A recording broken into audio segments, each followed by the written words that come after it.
আমার মনে হয় এটার আর এখানে থাকার কোনো প্রয়োজন নেই। আমি এটা উপরে রেখে আসছি।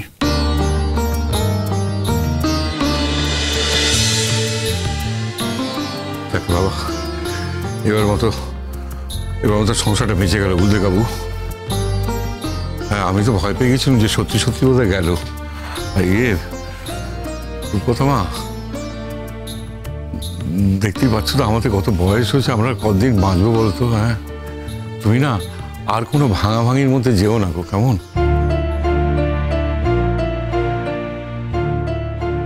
হ্যাঁ, ঠিক কথা, ঠিক কথা। আমরা মোটে ভাঙন সহ্য করতে পারি না, মোটে সইতে পারিনি ভাঙন। আমাদের মধ্যে কি অশান্তি হয় না? বলো মেজ, কি বল বল, আমাদের মধ্যে অশান্তি হয় না? তো এমন কত অশান্তি করে, তাই বলে কি বাড়ি ছেড়ে চল গেছে? সে অশান্তি করে তাও জেনেছে যে আমরা তাকে ভালোবাসি। তুমি সে বিশ্বাস নিয়ে বেঁচে থাকো না মা, রূপ কথা। হ্যাঁ, সে বিশ্বাসটা নিয়ে বেঁচে থাকো। কথা দেখো, যারা একসঙ্গে থাকে তারাই জানে একসঙ্গে থাকার কত আনন্দ। তুমিও তো এতদিন একসঙ্গে থাকলে, মনে মনে তুমিও জানো একসঙ্গে থাকার কত আনন্দ। সেই আনন্দ ছেড়ে চলে যেতে হয় কখনো? কেঁদো না মা, আর কেঁদো না, অনেক কেঁদেছো তুমি।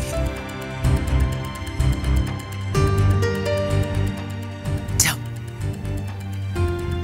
নিজের ঘরে যাও তো, যাও। বাচ্চাটা ঘরে চলে গেছে। দেখো, এই এত বড় একটা ঘটনার পর বাচ্চাও তো তোমার সঙ্গে আলাদা করে একটু কথা বলতে চাইতে পারে। যাও, নিজের ঘরে যাও। তুমি সত্যি খুব লাকি মেজমা। এমন বৌমা কজনের হয় বলো? ভূভারতে পাওয়া যায় কি? ইমনের কথা বলছো? আমি জানি তো আমি খুব ভাগ্যবতী, কিন্তু আমি শুধু আমার ওই একটা বউয়ের জন্য নিজেকে ভাগ্যবতী বলে মনে করি না। আমি আমার বাড়ির সব বউয়ের জন্য নিজেকে ভাগ্যবতী মনে করি। রূপকথা,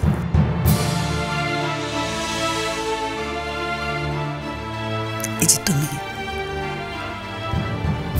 তুমিও কি আমার জন্য কম লাকি নাকি? কম পয়া নাকি?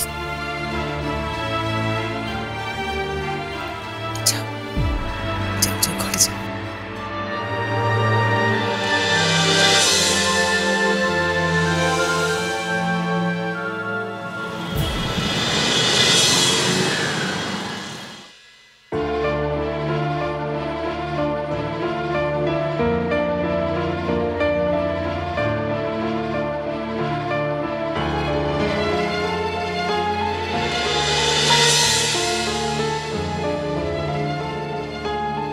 আমার ব্যাগটা নিয়ে এলে যে, আমাকে আটকালে কেন? সত্যি বলতে আমি ওইটাই ভাবছিলাম,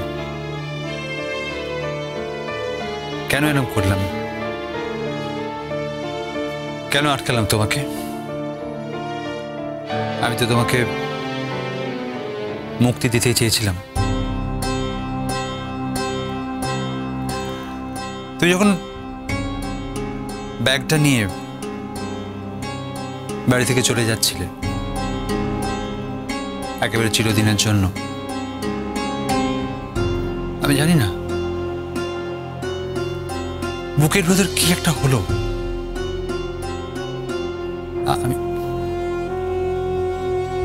আমি জানি না কেন।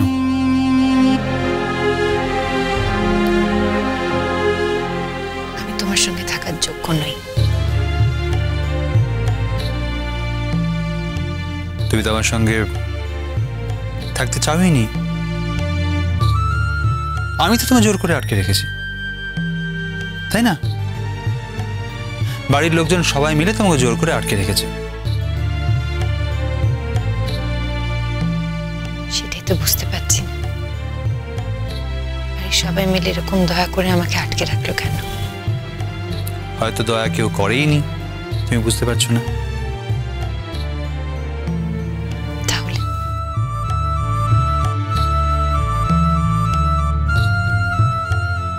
সেটা তো তোমাকে নিজেকেই বুঝতে হবে রূপকথা। অন্তত সেটা বোঝার জন্য আর কিছুদিন থেকে যাও। আর কিছুদিন মানে? না মানে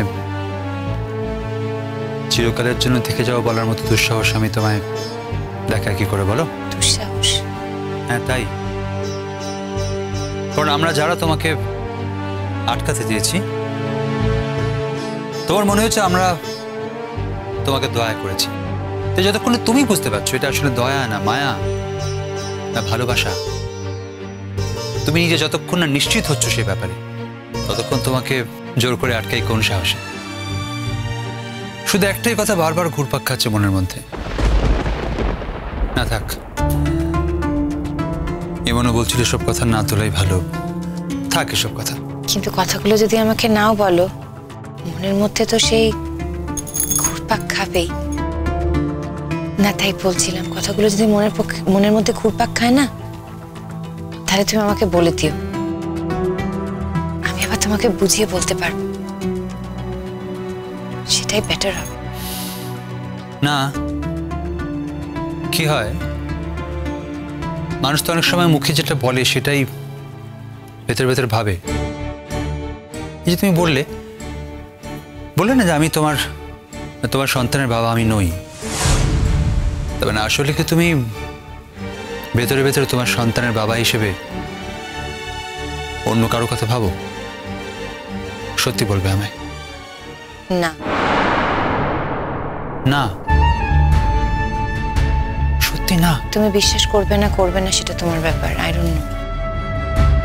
কিন্তু আমি তোমায় সত্যি বলছি, তুমি এই যে আমাকে বললে না একটা সম্পর্কের কথা, সেরকম কোনো সম্পর্কের কথা আমি কোনোদিন কোশমিন কালে ভাবিনি।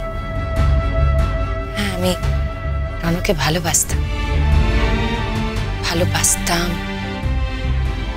আমি রনকে পেতে চেয়েছিলাম, আমাদের কোনো ভুল ছিল না জানো। ভুলটা ঠিক কোথা থেকে হয়ে গেল জানো? এই যে রনর জীবনে একটা মেয়ে পা রাখলো,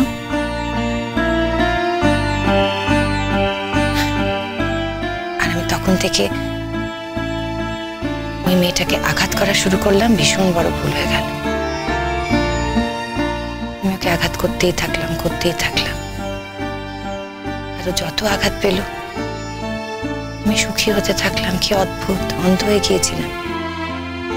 নিশ্চয়ই তাই, তো নিজে কতটা নিচে নেমে যাচ্ছি সেটা বুঝতে পারছিলাম না। তো জানো, এই যে আমি শেষ ভুলটা করেছি, বিশ্বাস নাও করতে পারো, এটা কিন্তু আমি ইমনকে আঘাত করার জন্য করিনি, তোমাকে আঘাত করার জন্যও করিনি। আর রণ বিপদে পড়ুক সেটা তো আমি স্বপ্নেও ভাবতে পারি না।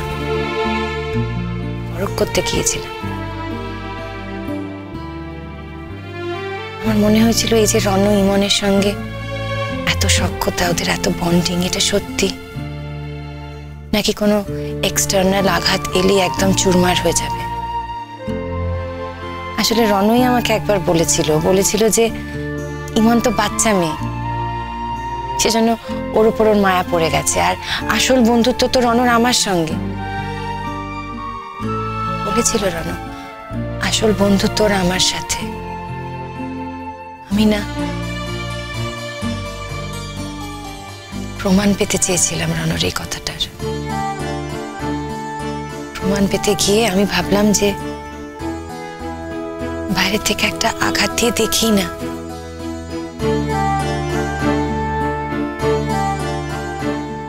আসলে রণু আমার সমানে বলতো না ও ভীষণ সুখী আছে, সেটা দেখে আমার মনে হতো বোধহয় আমাকে সামনে দেখে এরকম ভান করছে।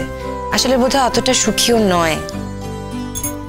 এজন্য আমার জানার ছিল, আমার দেখার ছিল যে ও কি আমার সামনে ভান করে। কি দেখলে? কি দেখলাম জানো? কুসুম দোলা।